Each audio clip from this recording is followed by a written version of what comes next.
Здравейте! Полето, върху което току-що кликнахте, дава възможност да сравним пълните разходи в жизнения цикъл или така наречените TCO за някои от най-популярните в страната модели електромобили и най-близките до тях традиционни горивни моторни превозни средства, предимно бензинови. За разлика от по-мащабния калкулатор за TCO, който може би вече сте тествали, тук работим не с 4, 5 и 7 годишен цикъл, а сме пресметнали TCO-то или пълните разходи в жизнения цикъл за всяка от първите 10 години на експлоатация при 10 000, 20 000 и 30 000 км годишен пробег. Как работи калкулаторът? Първо избираме базовата марка, модел, модификация електромобил. Да кажем Kia Niro с 64 кВт батерия.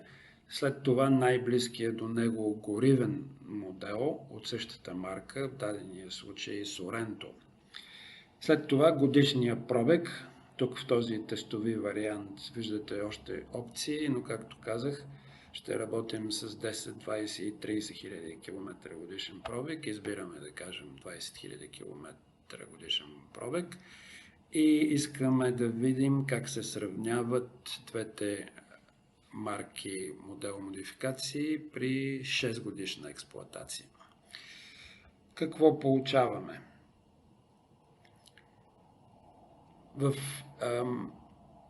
лявата част на графиката, вертикалната ос, виждате левове на километър TCO, като в първата година за Sorento те са 1,25 лв. на километър, а при Niro почти 2,50 лв.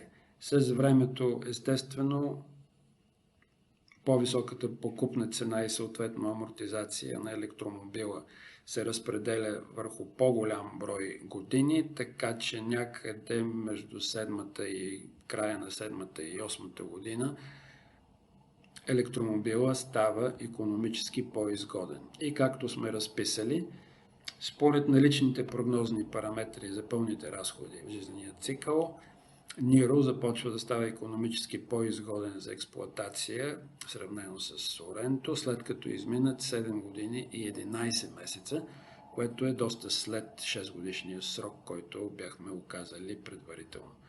И най-долу може да се видят и някои от базовите данни на двата подбрани марки, модела и модификации. Както и във всички останали калкулатори, в сектора методология най-отдолу може да се разгледат внимателно всички използвани източници. Повечето от тях съвпадат с тези в TCO калкулатора. Да кажем, че ползваме средната цена на горивото от последните 4 години, както и на електроенергията и така нататък.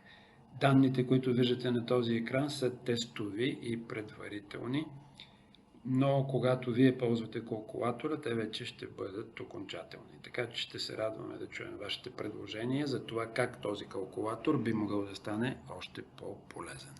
Благодарим за вниманието.